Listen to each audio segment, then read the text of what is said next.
Ladies and gentlemen, the Kiayo Color Guard will present the colors singing a traditional flag song.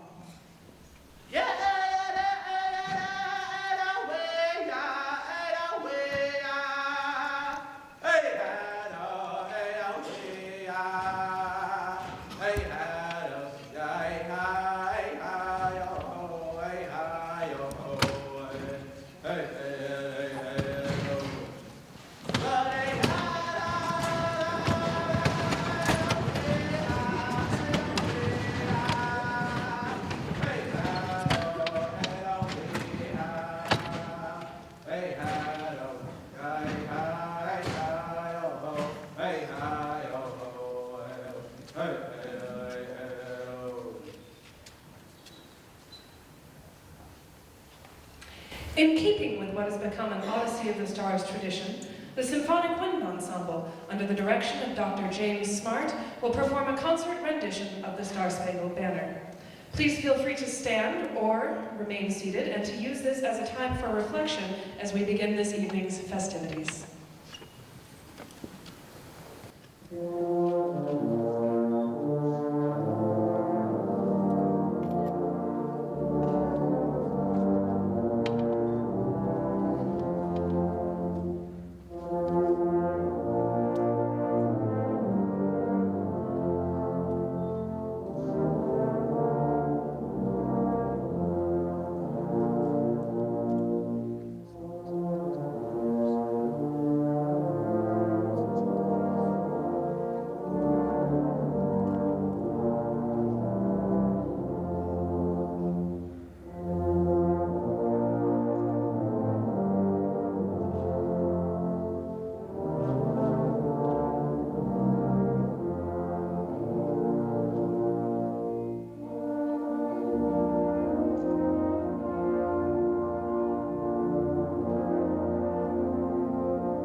Please welcome members of the UN Flute Choir under the direction of Professor Maggie Schuberg.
Come in. Hello. Are you not the famous painter from Montana, Charlie Russell? I sure am. Come on in, partner. Very nice to meet you. Now, who might you be? I am Pablo Picasso. I saw you from across the street and I wanted to introduce myself. I am a Spaniard, but I live in Paris now. I paint too, but more modern pictures than you. I see you like buffaloes and horses. I sometimes paint bulls and horses too. Well, I certainly do like my horses and my bison. Magnificent critters. I do Indians and cowboys too. Yes, I can see that. You like to paint the action scenes. The bird fight is one of my most favorite subjects. Roping and driving and a little bronco busting too, yeah! Oh, that's what I like to paint. The hard-working life of the West. Yes, your paintings are quite dynamic, alive with the energy of the old, wild American West. Don't know too much about energy and what all. I just paint them like I see them. Oh, no, my friend. You are quite talented at capturing the likeness and the spirit of the cowboy, the vigor and the virile energy of the American frontier. I celebrate your vision. It's a great pleasure to finally get a chance to meet you. Oh, but now I must go. I'm to have tea with your American compatriot, Gertrude Stein. I will tell her you are here. I hope to see you again soon. Come to my studio across the street sometime. Sure thing, partner. Maybe I'll stop by. Very nice to meet you too, Pedro. It is Pablo! Goodbye.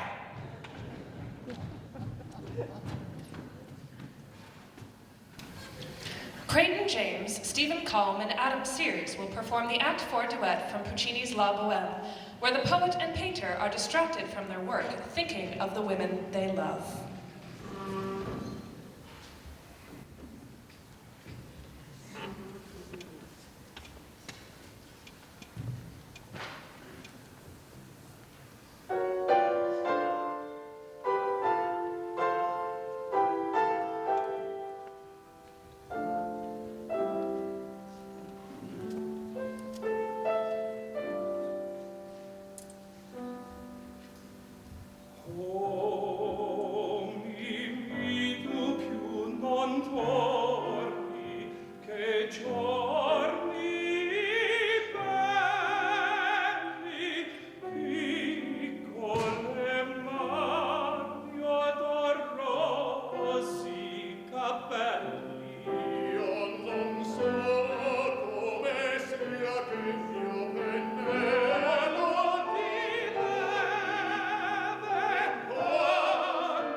What kind of art really gets you?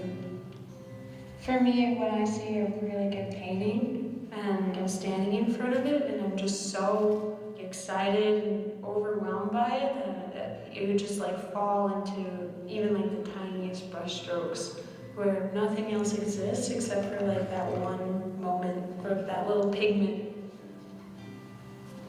Art makes us interact with our environment and other people, and it starts dialogue. It's a way to interpret.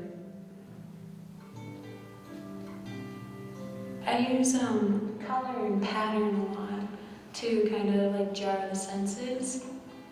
I like that tension between order and chaos.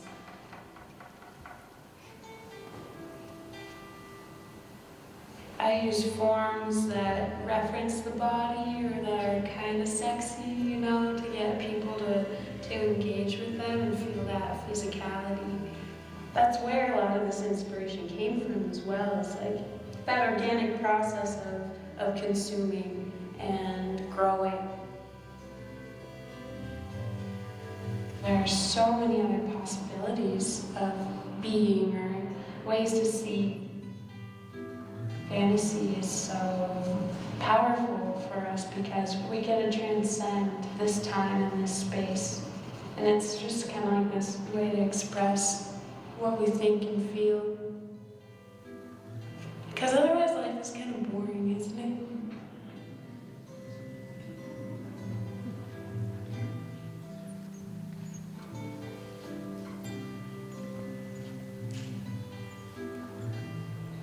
I like my art to reflect who I am.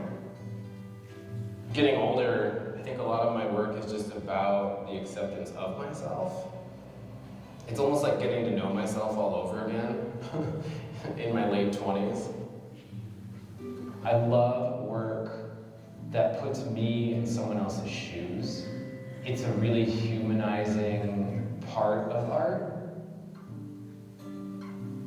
I pride myself on the amount of work I'll put into something and then the object that comes out of that work. The form of the object itself isn't necessarily the most important aspect of my ceramics. I still get excited to come into the studio every day, especially when I empty a kiln. It's like Christmas. I love not knowing what I'm gonna do next. And with ceramics, I'm always doing something new.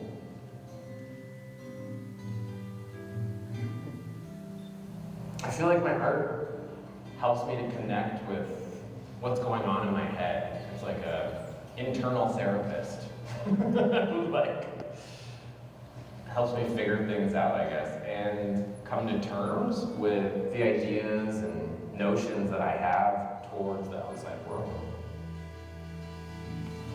I don't know where it'll go next.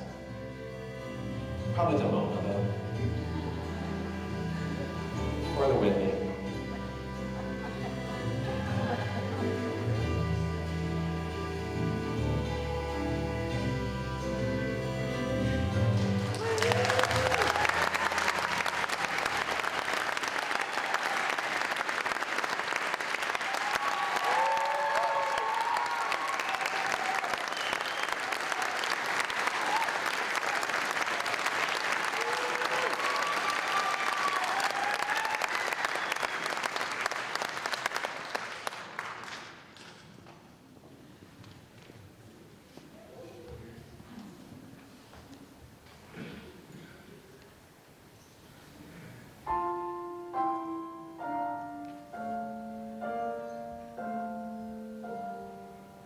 There's a fortress on an island that's an hour south of Athens, in a little Grecian town I can't pronounce, so I won't try.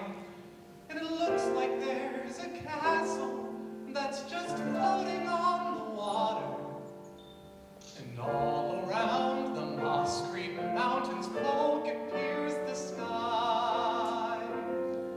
The seagulls fly in circles over cafes on the shoreline, and 2 or 3 stray dogs are sleeping underneath the trees. And the sun hides under clouds that coat the night in painted purples. The current whips the colored ships that seesaw in the breeze.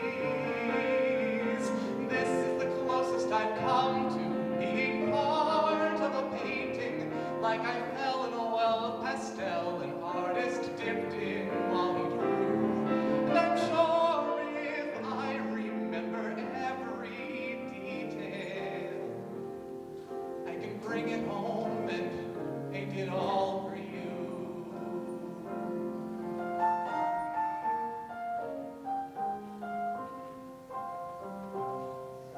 A girl waits at the harbor for a boy who went out fishing. He promised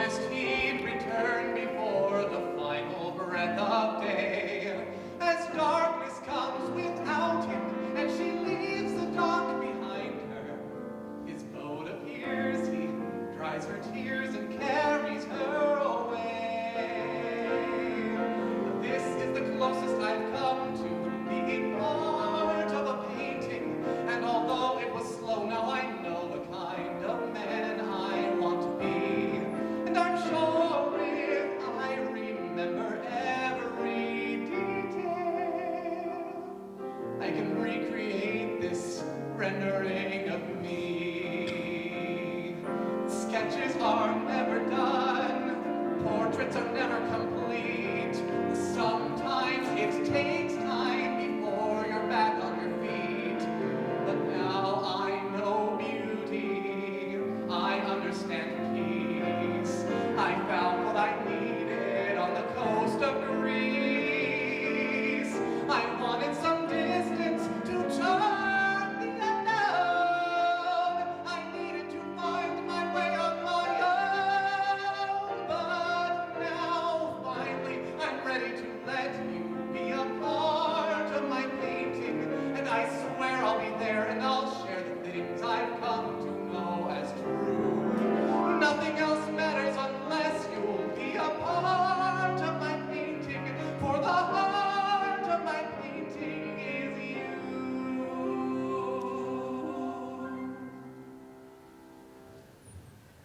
There's a man who writes a letter to a lady back in Pittsburgh.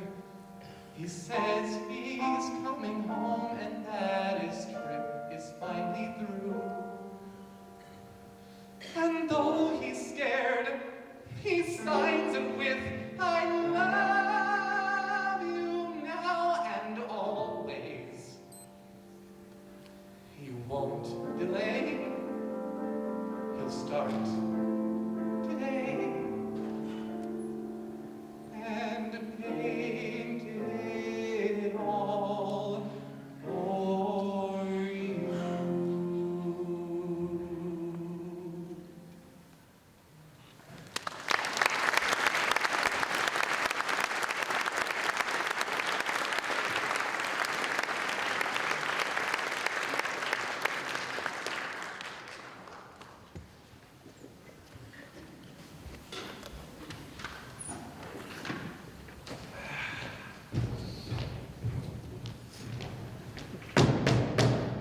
Knock, knock.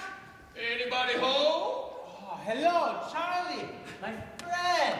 Come in, sit down. Oh, don't mind if I do. Say, what are you doing there, partner? Cleaning your brushes? It is the portrait of the lovely Dora Maar, my new girlfriend. You don't say. Well, I don't rightly see her, but if you say so. Well, it is not entirely a portrait in the way that you paint your cowboys and Indians. It is a Cubist picture. Cuban? Well, I was hoping to get down to Cuba with my pal Fred Remington soon and do some painting. I hear the Chiquitas are downright sweet in the island. No. Cubist, a modern art. Modern, you say? Yes, it is the essence of Dora, the totality of Dora. Multiple viewpoints on a very, very complex female creature. Yeah, I met a few of them wildcats in my day, but this little filly looks a little cross-eyed. Yes, the modernist strives to express the cubic nature of the universe in every picture. A new way of painting the multiplicity of reality. Well, pal, I don't rightly get your multiple realities, but I suspect that if you keep practicing your painting there, it'll work out to something right nice. In the meantime, I wouldn't go showing it to her just yet, seeing as she's a new girl and all. Well, I best be moseying. Thanks, pal, but the wife's hollering about me finishing a big scene for the state capitol. Until next time, Paco! It is Pablo! Goodbye.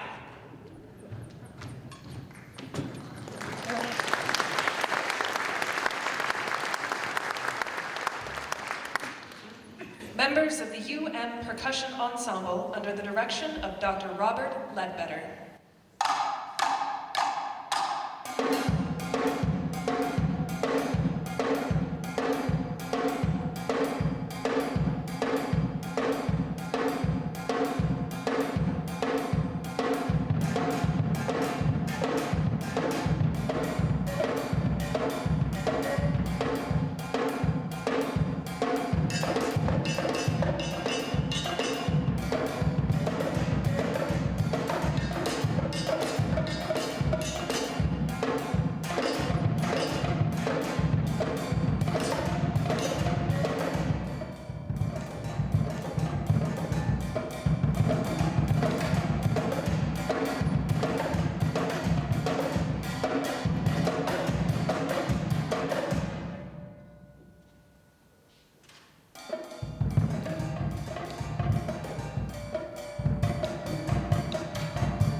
little gal? Well, yes, but I have moved on to more beautiful subjects.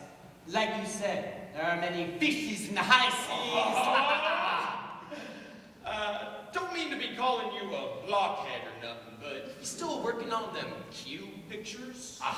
Well, yes, mon ami. The avant-garde press is forward. In fact, I am on my way to meet this new kid, George Gogas. I hear he's a great painter, and also an American. Yep, I met him back in Montana. He's a Greek American. Oh, so he must be from Missoula. Well, I don't rightly know what you mean by that, but heck, let's go see what the kid's got going on. Yes, indeed. You know, my friend, I have been thinking on our conversation the other day. What the world needs is a new art form that's clearly modern. Exceptional painting with strong line and cubic form, like my own work, but also the wild, rugged spirit of your Western themes. A new synthesis. Sure thing, partner. That'd be the perfect painting indeed. Now let's go see what this Google fella has to offer. It is Gogas!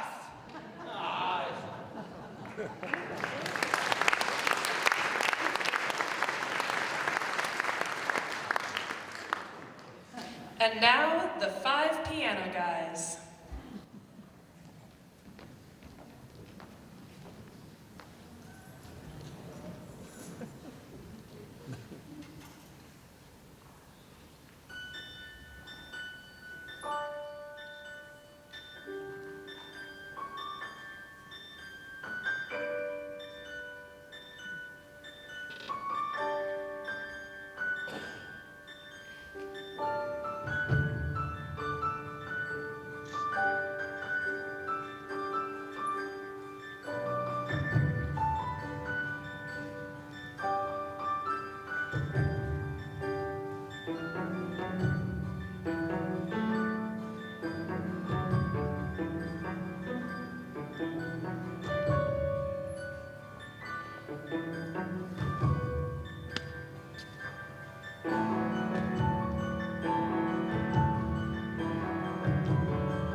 line in cubic form and vibrant color. I am most impressed.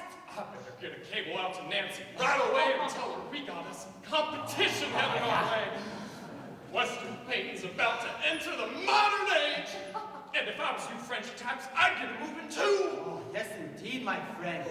These new Americans have a certain confidence and dedication to their place.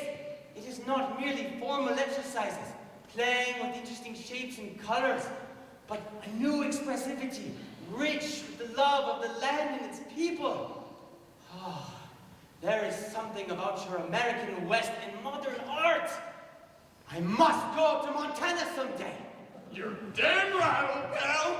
It's a new generation. You just can't make this stuff up.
welcome Dean of College of Visual and Performing Arts, Stephen Kalm, and the Provost of the University of Montana, Perry Brown.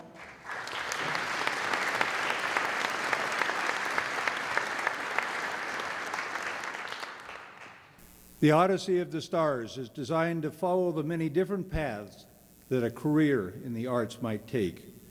Our celebration includes all of the alums, a Metropolitan Opera singer, an Oscar Award-winning actor, an Emmy Award-winning production artist, internationally renowned visual artists, founders of the Missoula Children's Theater and the Big Fork Summer Theater, a leading casting director, an independent filmmaker, a prominent Hollywood star, studio jazz musician, and several master teachers, those who have deftly blended careers in education, business, and the arts.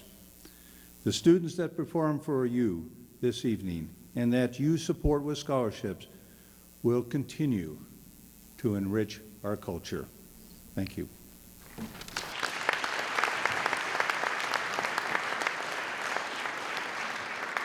Many of the artists and students that you see on the stage this evening would not have succeeded without the generous support of donors and community members. I'm proud to say that scholarships remain a top priority for the College of Visual and Performing Arts.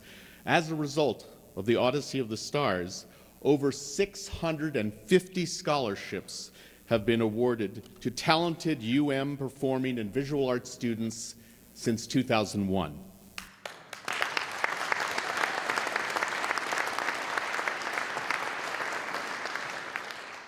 I want to publicly recognize our premier sponsors who contributed $5,000 or more to underwrite student scholarships this evening. First, I call your attention to a returning premier sponsor who has generously contributed to this year's Odyssey, the Sidney E. Frank Foundation. We're grateful also to the Dennis and Phyllis Washington Foundation for their tremendous commitment to arts education and student success at the University of Montana. I want to thank Doug and Carol Klein for all they do for our students and for this university. Finally, we acknowledge John Schaffner, a previous Odyssey honoree, and Joe Stewart, who have been stalwart supporters as premier sponsors for many years. They continue to inspire us with their many Hollywood honors and achievements. Please join me in applauding the generosity of these premier sponsors who make a profound effect in the lives of our students.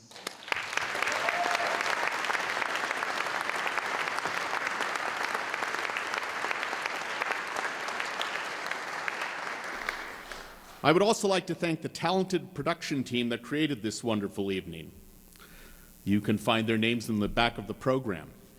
I offer special kudos to my fantastic staff, Peggy Nesbitt, Katie Cannon, Jill Johns, Christian Goldstag, Abby Wyatt, Jeremy Parker, and Amber Bushnell, whose dedication and work ethic know no bounds. I continue to be amazed and inspired by the thriving arts community here in Missoula. Tonight, we sing your praises and say thank you to each and every one of you who advocate for the importance of the arts for more interesting lives and for a better world. It's now my pleasure to introduce Jeff Sutton, member of our CVPA Advisory Council, who will introduce a film tribute to his longtime friend and client, George Gogas. Good evening.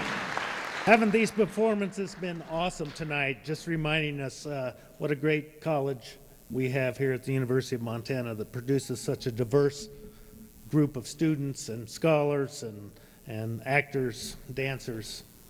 I'm here tonight because I get to say a few things about George Gogas. Great, fantastic artist. I got to see George's work early on as a gallery owner here in town. His work preceded his success in the commercial world in his abstract styles. I saw his work when it went out in the Judith Basin Encounter series that traveled from the Missoula Art Museum around the state for a couple of years.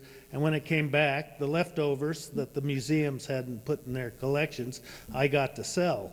And as I was selling the Judith Basin Encounters, George decided to move on to his next act, which was the bull riders coming out of this abstract world. It was called the Too Lazy to Work series. And we did a big show of George's at the gallery, and not only did we hang the paintings, but we turned the gallery into a rodeo arena with gates and saddles, and that was a show that sold out entirely. That was one of 3 shows we sold out at the Sutton West Gallery, all of them U of M alumni from the art department here. We represented dozens and dozens of artists that really made our gallery really special and unique, and what a great talent pool that we had right here in Missoula that we got to choose from. So with no further ado, I'm going to introduce a movie by Paige Williams, directed by another University of Montana alum, Tony Matlock. George, congratulations on a great career, and thanks for everything you do for Missoula. And I have to give one shout out to Lynn Gogas, who rode herd on both of us and kept everything straight. So.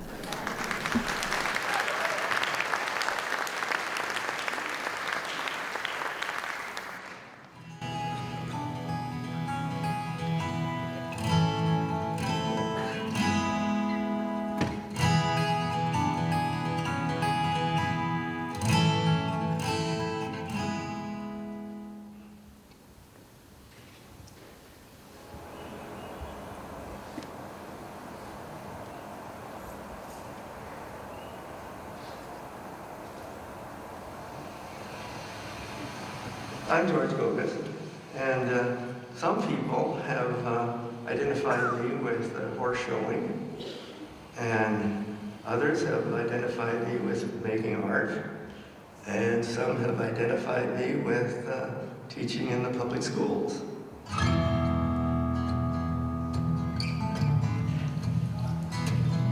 Montana has always been home. I can't think of any place now that I would rather be than right here in Montana. It's a place that allows me to do the things I really want to do.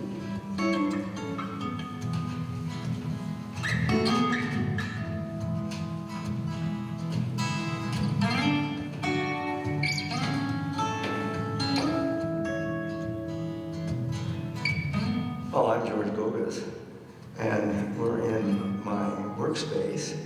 Consider myself a mid-20th century modernist, formalist, making imagery. I was really influenced by Charlie Russell. In fact, I still have a little painting of my dad. I'm sure he got it out of a calendar someplace, and he stuck it in my room. And I was probably 6 years old when I was first aware of it, and really liked that type of thing. My mother said I liked horses before I could even speak. I'd point to them out in the field and jump up and down and make sounds.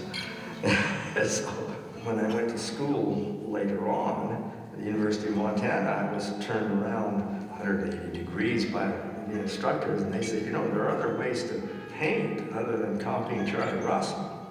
And so I was introduced to Picasso and the modernists.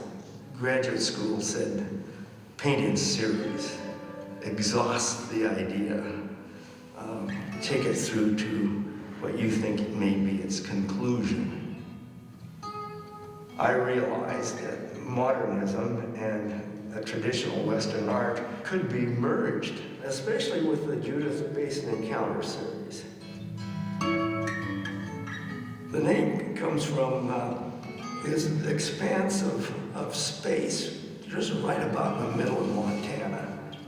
And the reason I picked that place is because Charlie Russell, that's where he landed when he first came to Montana as a 16-year-old in the Judith Basin. Charlie Russell expressed a certain aspect of the West. He felt that the West was disappearing. And so he wanted to get it down before it was all gone. And very popular in Montana, a very well-known name. And yet, on the other hand, art had gone a different direction after Charlie Russell had started painting the West. There was the controversy was there, still is there, traditional Western painting versus modernism. And I thought, well, there's an encounter there. So that's why the name Judith Basins was used, and every painting is prefaced by those words. The Judith Basin encounter started with a painting called Judith Basin Encounter when Charlie met Pablo on the open range. And from then, it just continued.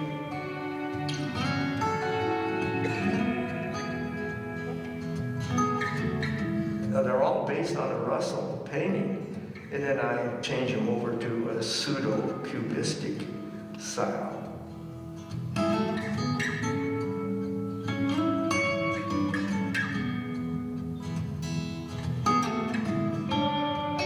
I put all my energies, all my time into making art, and I started another 30-year career.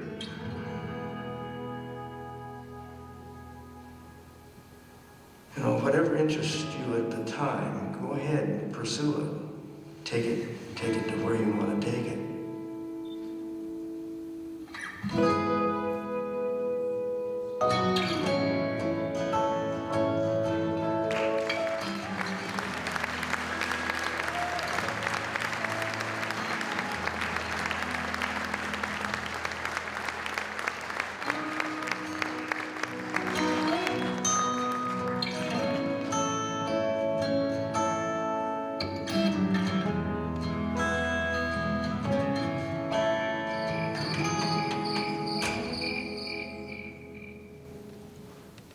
Please welcome President Royce Angstrom, Dean Stephen Kalm, and tonight's honoree, George Gogas.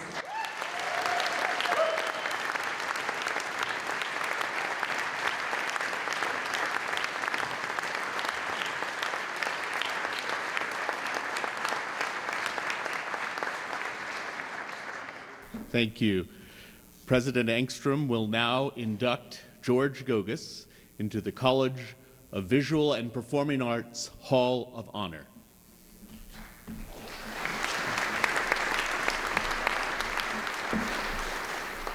Thank you, Dean Kalm, and I want to say congratulations to you and the students and faculty and staff of the College of Visual and Performing Arts for just another truly outstanding Odyssey of the Stars. Ladies and gentlemen, would you join me in thanking Dean Kalm and his colleagues for the wonderful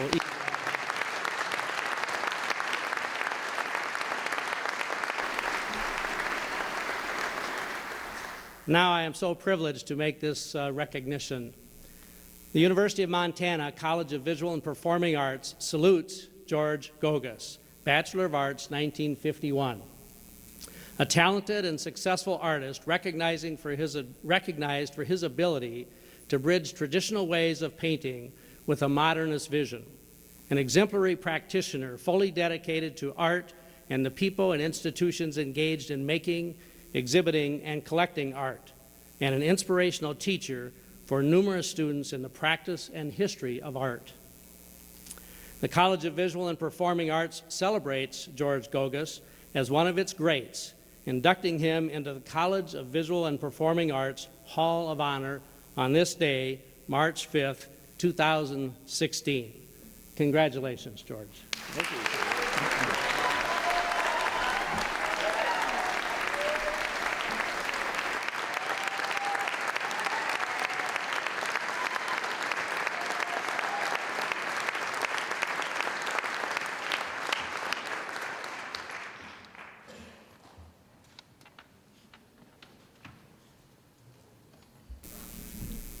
Thank you, President Engstrom, and thank you, Dean Kalm. I want to say a word about this movie. It certainly revealed the fact that I can neither stand nor march at attention anymore. if I keep riding that lawnmower, I think I'm just going to kind of grow into it. I wish I could have had a horse there instead of that riding lawnmower. Before I move on, I would like to respond to Jeff Sutton's introduction. We had a lot of fun with Jeff at the gallery. He represented our work, and at times it was really quite successful, as he mentioned. But Jeff Sutton is truly a phenomenal salesman. I think he can sell anything to anybody. And that was part of the success, was that Jeff was such a wizard merchandiser. At one time, he even sold a bunch of rugs through his gallery. I recall that. And after he did that, I referred to him time and again, obviously and not very politically correct, but I always called him my favorite Armenian rug peddler. So anyway, and on top of that, Jeff Sutton took a lot of the photographs that were incorporated into the poster and the handouts and the mail-outs for this event. So Jeff has been a pretty important, I would say, factor in our success. The next thing I would like to say is that, and Dean Kalm has already mentioned this, it's this audience that is making this event a success. You're coming here, participating in it, supporting it, has done so much in promoting the arts at the University of Montana. And without the arts, a society is really kind of sterile and rather dull. So it's the audience that helps. Thank you for being here tonight. I would like to give some special thanks now, because Dean Kalm mentioned a number of names, and they're all important, but I want to follow up on just a few of them. First, I would like to thank the School of Art for their nomination. If it wasn't for them, I would have been nominated for this award. And that school is currently being capably led by Brad Allen, who really helped me. Brad Allen. And along with Brad, there are professors like Catherine Mallory, the director of the Gallery of Visual Arts, Mary Ann Bongiorni, Raphael Chacon, who wrote the script with Mary Ann's help, I'm sure, which I thought was a very clever script on Charlie and Pablo. So thanks to all of you people on the staff. Amber Bushnell was mentioned by the dean, but I would like to mention her again because she was the graphic designer that was responsible for all of the work that went into preparing the poster and the mail-outs, and she's a very capable graphic designer. Thank you, Amber. And then there is Peggy Nesbitt. Now, Peggy Nesbitt's formal title goes something like this: UM Arts Director of Information and Outreach. Now, I really can't comprehend all of that, but I'd like to turn it around with a little bit of cowboy speak and say, Peggy Nesbitt, Deer Lodge gal who knows where the gates are and can get things done.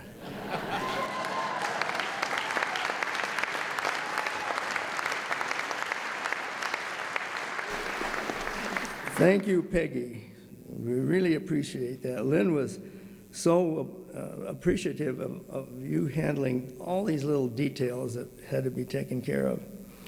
I would like to also especially thank Brandon Renches, who's the senior curator at the Missoula Museum of Art, for his kind words, because Brandon wrote a number of these articles that appeared here and there, including in the Montanan, the alumni magazine.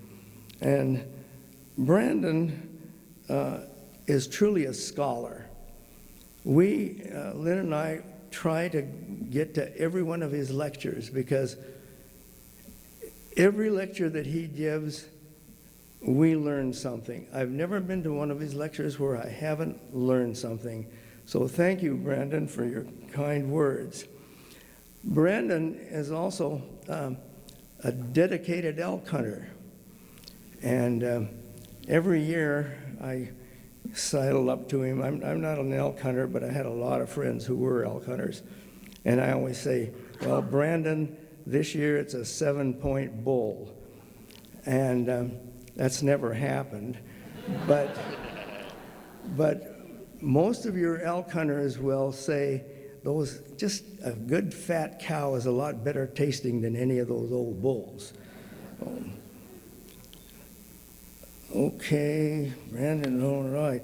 Oh, I would definitely like to thank especially Beth Lowe and David Horgan, who are going to be playing at the reception. And can you believe this? They're such good friends that they volunteered to play at the reception. And if you recall back a ways, they were two of the original members of the Big Sky Mudflaps. That's pretty important to me.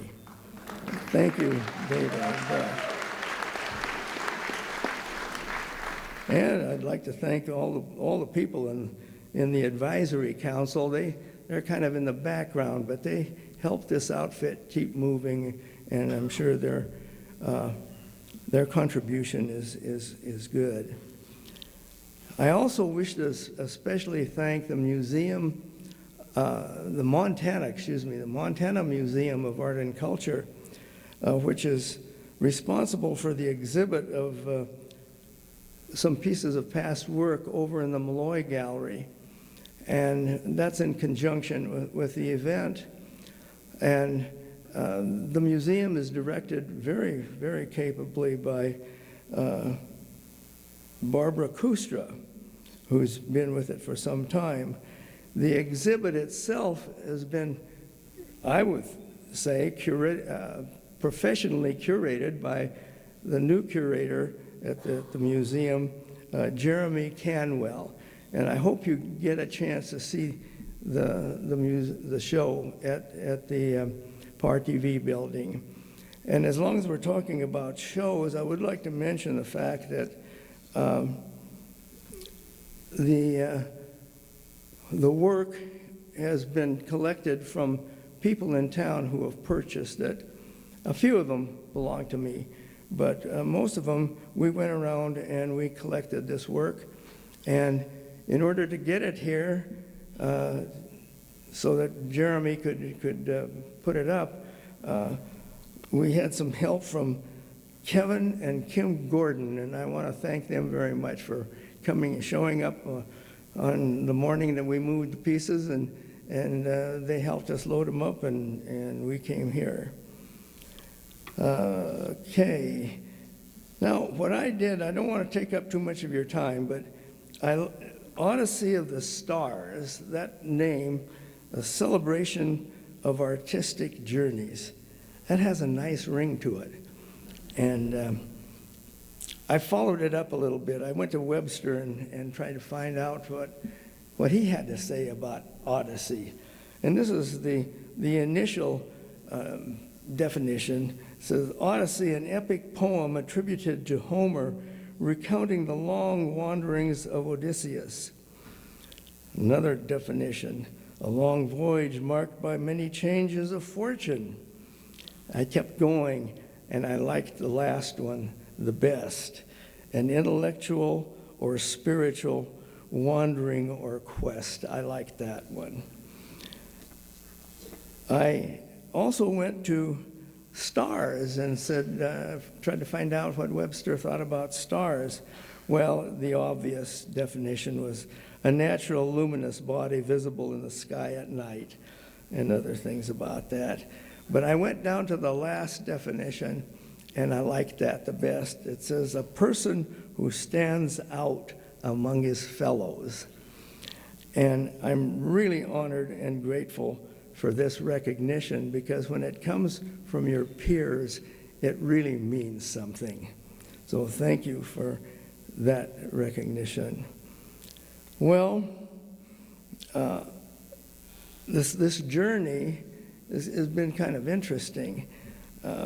Odysseus, or Ulysses if you prefer the Latin, or as my mother would say, Odysseus, was faced with numerous disturbing situations in his 10-year attempt to return home from the Trojan War.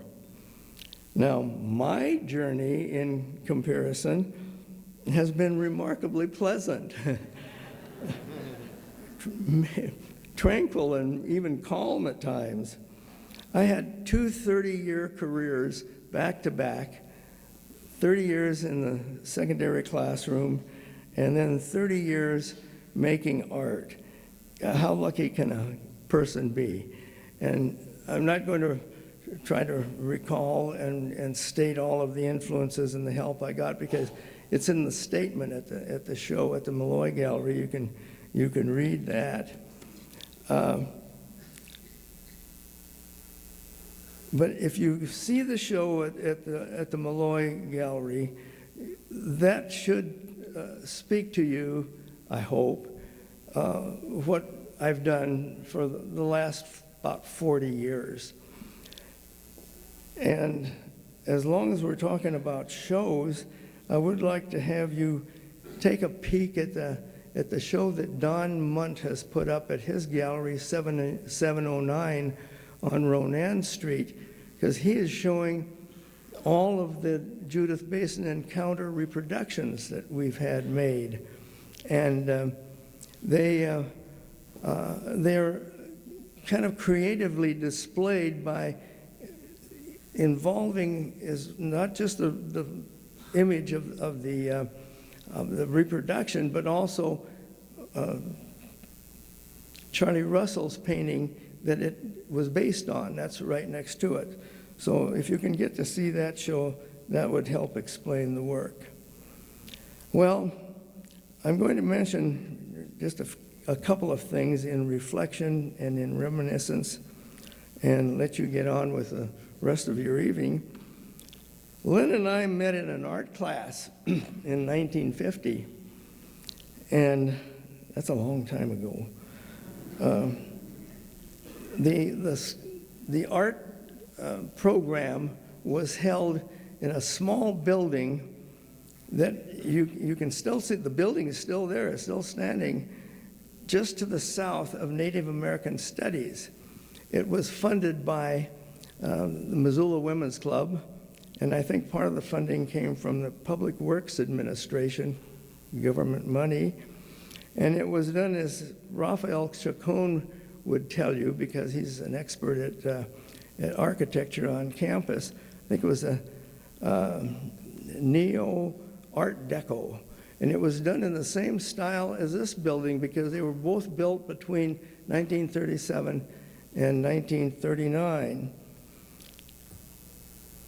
There were two art instructors at that time, Aidan Arnold and Jim Dew. Now there are 13. The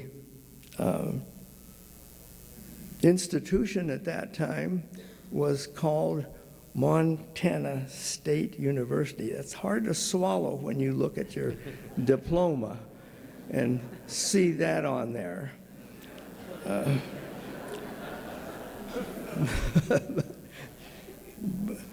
Our Bobcat cousins east of the divide were then called Montana State College. Some of you can probably recall that.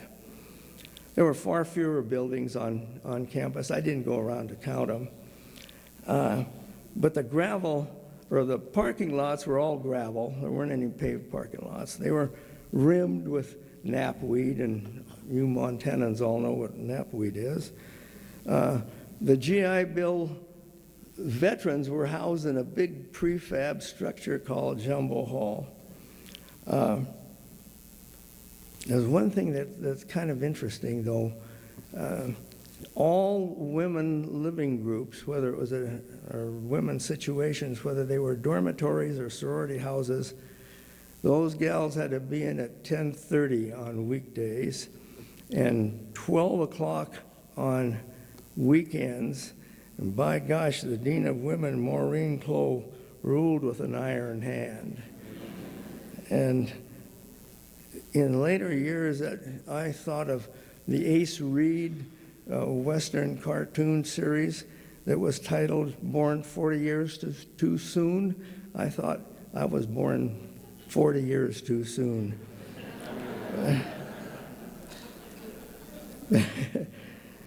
Anyway,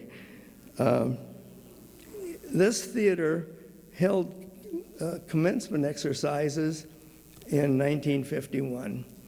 And this is where we received our diplomas.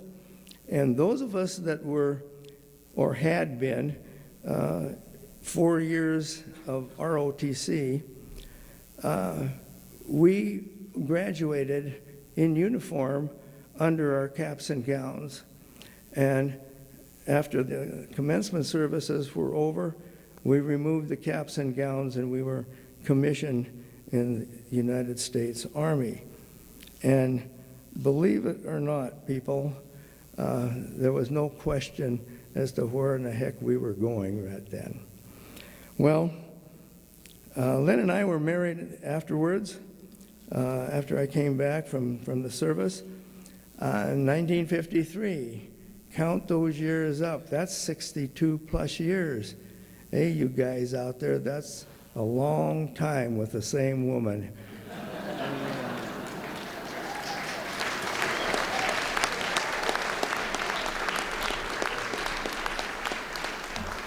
But I wouldn't have it any other way. Thank you very much.